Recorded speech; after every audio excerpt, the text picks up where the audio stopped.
How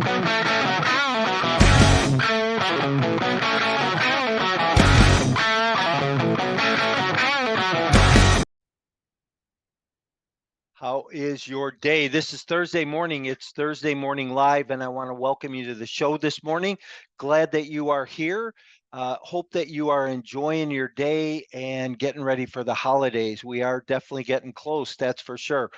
You know, a couple things that I've been talking to people about lately is one is, finishing the year strong. What are you doing that is helping you stay focused this last couple of weeks?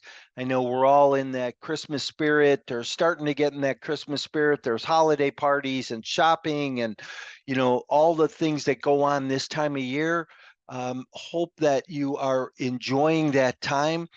However, I just keep telling people stay focused, stay strong. We're working on some things right now in our business that we need to stay focused and stay the course to finish the year out strong and to finish some of the things that we've started. And where does that show up in your own life? As we finish the year strong, we start thinking about next year and planning, right? What goals are we going to set for next year? How are we going to work on our business plans? What is that going to look like? How are we going to grow from everything that you accomplished this year by taking inventory of what you did this year and then putting together a plan to move you into next through Q1, Q2, and how are you going to build your business? What are you going to do differently? The market is shifting. There's a lot of great things going on, and we'll talk about that a little bit this morning on this morning's show. I'm excited about my guest this morning. It's my partner, Rochelle McCoy. Rochelle's calling from Central Illinois this morning. She's with Resilience Equity, and let me bring her in real quick.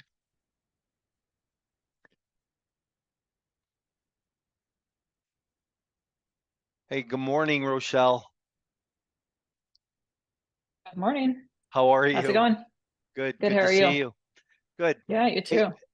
little late start this morning, little bit of technical issues, but we still able to pull this off. So I'm glad about that. How you been?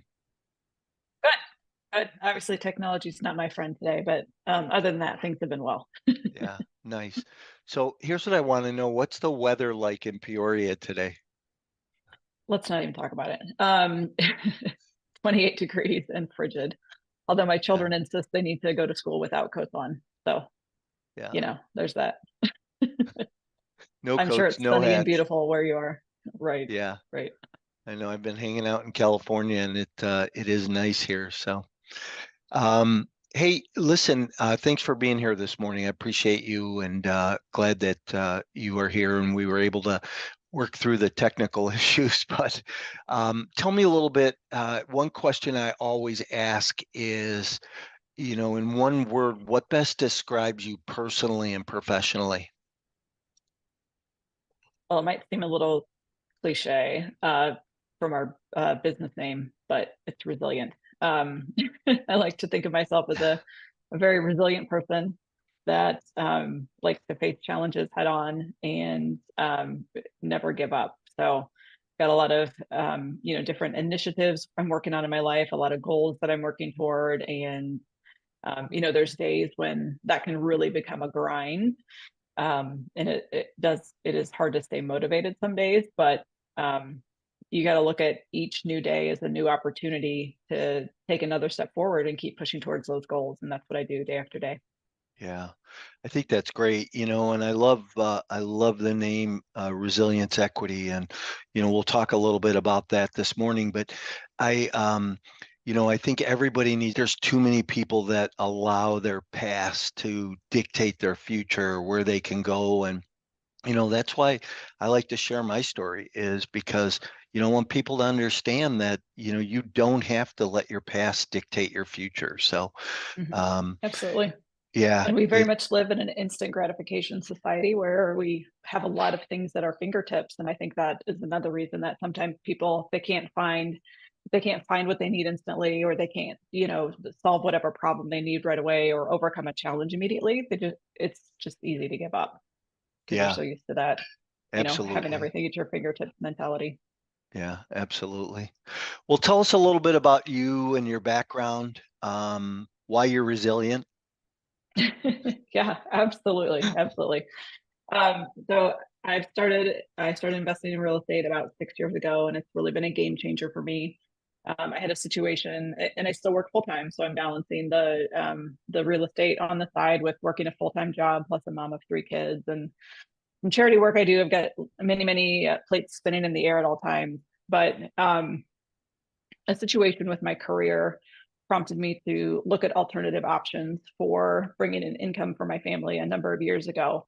And when I first started looking into that, I wanted to have real estate just as a backup plan in case something ever happened to my full-time job. And then once I got into real estate was working on it for a couple of years, just doing, a couple rentals here and there, I really saw the power of what it can do from a wealth building and a generational wealth perspective. And it really got me so excited that my goals shifted from having real estate be my backup plan into I want real estate to be my full-time plan, in a way that I can provide for my family, not just now, but in the future as well through that generational wealth. So, that's really where my focus has been the past couple of years is growing that business, using several different real estate strategies, one of those being multifamily, but we're also doing some other flip type of strategies as well, house flipping type of strategies, to get us there so we can support both our short-term cash flow needs as well as our long-term wealth building goals. Yeah. Um, So what part of the business do you like the most? The flip business or the multifamily business? they both have their things you like about them, their things you don't. And essentially, when you think about it, what we do with multifamily properties, it's essentially flipping them just on a larger scale and a longer time frame. So Mm. we're taking an entire, instead of a single home, flipping it and selling it in 6 months or so, we're taking an apartment complex, we're flipping it and selling it in 3 to 5 years. So similar concept, but when you look at doing things like that at scale, it creates a lot of additional challenges, a lot of additional opportunities. Um, and you really have to be focused on systems and processes to be able to do either of those businesses well. And so that's where my strengths really lie, is being able to look at something that we do on a day-to-day basis and say, how can I document this, turn it into a system? How can I either automate it or hire it out for someone else to do, so I'm not doing all the hands-on day-to-day work, so I don't have to do these activities every day? Because as you know, Mike, running a multifamily, and if you don't have yourself well organized with very defined systems and processes, you're going to pull your hair out with all the day-to-day activities, trying to find information. We're constantly digging through files to reference information we got from the lender 6 months ago, or something that our property manager told us a year and a half ago. We want to validate that that information is still true and accurate. And so having those right systems and processes set up to be able to pull that information when needed, or to be able to automate those processes, is really critical in this business. And that's what I actually get really excited about doing. Yeah. That's awesome. Some of the things that, on the multifamily side, when you buy an apartment complex and there's that piece, that asset management piece, what are some of the systems that you're starting to discover make sense to really refine and to utilize more, to make sure that things are intact, running smoothly, that the information you're getting is correct? Mhm. Yeah, so I've set up for several different projects that we're currently working on. I've set up a board. It's called a Kanban board. And what that really helps us to do is track our unit renovations. So, when you've got 200 units, which we're on the cusp of acquiring a couple more here to get to that number, you have so many different things in flight. You've got units that have completed renovations. You've got some that have kind of a light renovation that's needed. You've got some that might need a heavier renovation. You've got some that are maybe a major overhaul. Some of those are occupied, some of those are vacant. And so keeping track of all of those different variables, knowing when leases are going to be expiring so you can anticipate which Unit renovations are coming up next. Having all of that organized in a system is really, really helpful for planning and budgeting purposes, resource and budget planning. So that's what I've been able to do with some of the properties that we currently own, is create that Kanban style board. I use a program called Airtable. There's a lot of other systems you can do that in, like Asana or Monday.com. There's a couple others as well. But having all of that information organized in a way where we can, at a glance, go in and see, where everything is at, what unit's been renovated, what hasn't, if it's in progress, if it's completed, if the unit's vacant, if it's, if there's a lease expiring soon. Having all of that at our fingertips is a huge time saver, both for us and for our property manager as well. So giving both of us access to that information is very key to keeping those operations running smoothly. So here's what's interesting, right? You just said everything that we take care of probably on a daily basis all week long. And for the average real estate investor or individual who wants to be a real estate investor, to listen to that, it could be overwhelming, right? And the good news is that you don't do that all yourself. You have a great team around you that helps you. But for the average investor who doesn't want to be involved in all of that day-to-day activity, there's options for them. And that's what Resilience Equity does, right? Is raises capital and helps those investors who want to be in real estate, who understand real estate can be profitable short-term and long-term for them and their families. Resilience Equity gives them an opportunity to do that. Mm-hmm. Yeah, absolutely. Absolutely. And that was one of the things when I first got into the real estate space. I didn't understand the concept of passive income and passive investing and what that really meant. But you're right. Once you discover that and you see that somebody can build the generational wealth, like what we're doing through Say that 10 multifamily times investing. fast. Right. I know. Ugh, more coffee. Someone can do exactly what we're doing on the passive side of things, right? They can build that see, got me again, that generational wealth through multifamily investing, but they don't have to have that hands-on day-to-day involvement with the project. So, and I'm a testament to that as well. Is we have projects that we're actively managing, but I'm also a passive investor in a couple of deals as well. So where I have the funds put aside into one of those projects, I always take the opportunity to do that. So I'm both creating income through active sources of real estate investing, but also through passive sources as well. Yeah. So are you excited about the market, or are you scared about the market right now? I don't know if I'm either, to be honest. I'm definitely not scared. There's been a lot of talk of recessions coming, but we've been saying that for a couple of years, right? even as early as COVID started, there's been a lot of talk of that, and we really haven't seen that materialize. I think the one thing that still has me a little concerned, along with a lot of people, is just the high interest rates that we've got going on right now. Hoping we get out of that situation pretty soon, which is obviously out of everyone's control. But when you're in this space and you can always make money in real estate. That's the important thing, right? Is real estate is one of those assets or asset classes that is going to be here forever, right? People are always going to need a place to live and work, never going to go anywhere. And there's always money to be made. You just have to be really careful with your strategy when investing in an environment like it is now with these high interest rates. So some of the projects that we've invested in recently have been loan assumptions, which really helps to kind of thwart that this high interest rate environment, because we're taking on a loan that has a locked in low interest rate for the entire life of the project. And for one of our projects specifically, is a kind of the cherry on top is there's enough life left on that loan that when we are ready to sell the property, the next owner could assume it with the same interest rates. So we all hope interest rates are going to be down in the next couple of years, and I truly believe they will be. But let's say they're not. That provides a very, very attractive exit strategy for us. an entrance for some other investor to come in and take over those properties and manage that effectively. Yeah. So what's interesting, and I was just looking at something this morning, but treasuries are down. So the 10-year treasury came back down, which has triggered some interest rate reductions in the market.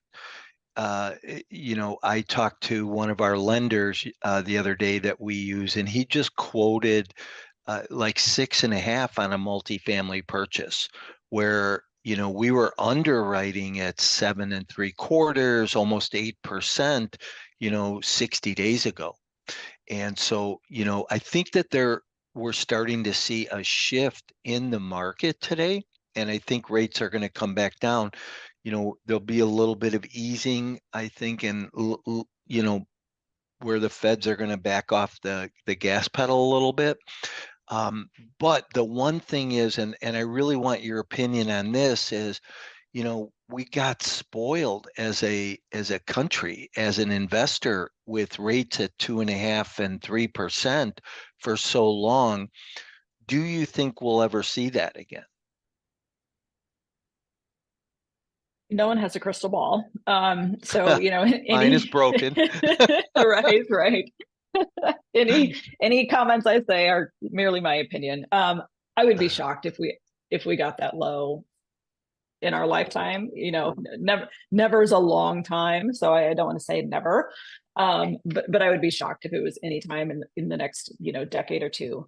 That said, I do think interest rates are going to come down still, somewhat significantly from where they are now. As you said, we've already started to see that shift and that trend downward, which is amazing. It definitely does build investor confidence when those interest rates come down, but I don't know. I don't know if we're ever going to see those good old days of 2.5 and 3% again. Yeah. Well, I think that one of the things that we've seen is, when we talk to private investors today, they're scared, right? Where's the world going to go? There's a lot of doomsday experts out there. And I think that you and I are both saying, hey, don't be scared right now. I think if it's positioning, right? We are walking into one of the best times that we've ever seen to do investing. And any investor that gets positioned today in front of that next bull run is going to have great success. Would you agree with that, or? Yeah, for sure. For sure. Like I said, you can make money in any real estate market. It's really just knowing the right strategy when, things like interest rate shift, or, when there's other variables like high prices and things that, you can't necessarily control. It's really about finding a creative way to make that deal work. And if you can't, because we all know you can't make every deal work, move on to the next one, right? There are deals out there that will pencil and make money in this environment. You just have to keep digging to find them. Yeah, absolutely, 100%. So, what are you working on these days? You want to talk about? Sure. Yeah. So we're in the process of acquiring a 5-property portfolio in Tulsa, Oklahoma. We're doing a staggered closing. So rather than, buying all 5 properties at once, which is a significant lift, we're taking those and staggering them systematically. So we've got an offering open for accredited investors. If there are people that are interested in learning more about that deal, they can go to resilienceequity.com. But essentially, over the 5 properties that we've got, we've closed on 2. We're on the cusp of closing on the 3rd, and then we'll again kind of systematically close the next 2 over in the next few weeks to months. So it's been the most interesting of projects I've worked on by far. It has come with a lot of challenges, but I'm resilient, so the challenges are fun. You have to, there's going to be challenges, right? You can't always predict what they're going to be, but with every multifamily acquisition, there's going to be challenges. So you have to go into it with the attitude of, I know that the issues and the challenges are going to come, and what am I going to do to make sure that we handle those in the best manner possible. We minimize risk for ourselves and our investors, and continue to make this project work the way that we have underwrote it to work. So, yeah, it's been fun and challenging all at the same time. Yeah. And, I think the challenge is just they, they kill you, it makes you stronger. So, Exactly. Yes. um, and some of the challenges we've dealt with, I haven't experienced in 30 years. And, but like our other partner said to me yesterday, you're tough and you're working through it. And so, it's been interesting. And I think that goes for you as well. Look what you've learned since we met, a few years ago, and look how much you've grown in this space and business. And, you know, and I would tell investors, who want to get in on the active side or the passive side, you're going to learn a lot and you're going to grow a lot. And, it's about taking the action. So, you keep taking action and you keep making improvements in systems and processes, and people need to, you're a great mentor and a great leader, that's for sure. So Awesome. I appreciate that, Mike. Thank you. yeah, you bet. Hey, I know that we both have to head into our day here. What would you leave investors with this morning? Just, coming out of this, inclement year, going into the new year, what would you tell investors today? Keep learning. If you're a passive investor, you still need to be educated, right? You still need to have some general awareness of what's going on in the market. You need to be very familiar with the sponsor team that you're considering investing with. And don't be scared, right? Any environment is the right environment to invest in real estate. And if you don't invest in it today, tomorrow you wish you had invested yesterday, right? A wise man once said, he's also one of our partners on this deal, is don't wait to buy buy real estate and wait. So it's always something that you wish you had bought 5, 10 years ago. And if you don't do it today, you'll regret it tomorrow for sure. 100%. Well, listen, I appreciate you. I'm glad that you were here this morning. I'm going to move you out and put you in the waiting room for a minute if you hang out with me for a minute, and I'm going to say goodbye. So, Rochelle, Awesome. tell people how they get a hold of you. Yeah. You can go to resilienceequity.com. It's a great place to find out about our company and the types of projects that we're working on. If you want to learn more about me personally and some of the different businesses we have, whether that's multifamily or not, some of the other passions I have around working and raising money for St. Jude Children's Research Hospital, you can go to RochelleMcCoy.com. Check out the spelling in the bottom of my corner here because it is a tricky name, but that's where you'll find me. Thanks, Rochelle. Appreciate it. I'll talk to you in a second. All right. Thanks. Hey, everybody. That was my interview with Rochelle McCoy, my partner in Resilience Equity this morning. And boy, just excited about where the markets are going and where things are headed. Hey, if you're somebody who is looking to grow your business next year, to take some steps forward, coming up December 28th, I have my live webinar. It's going to be a goal setting and planning session. Actually, not going to be a webinar. It's going to be a meeting. We're going to be able to interact. We're going to talk about goal setting, business planning, strategically set some goals. We're going to talk about mindset, how to grow your business next year, the steps that you can take strategically to move your business forward. So if you're in that goal setting, planning state right now, you can go to the link in the show notes and download the book, my new updated 2024 goal setting and business planning guide. Join us on December 28th at 2:30 Central Time, and participate in setting some goals for the next year for yourself. Thanks for being here. We're here every Thursday morning at 8:30 Central. Always have a great guest on. The next couple weeks through the holidays might be a little spotty, but we'll look forward to seeing you. Have a great holiday season, everybody. Look forward to talking to you soon. Thank you, and have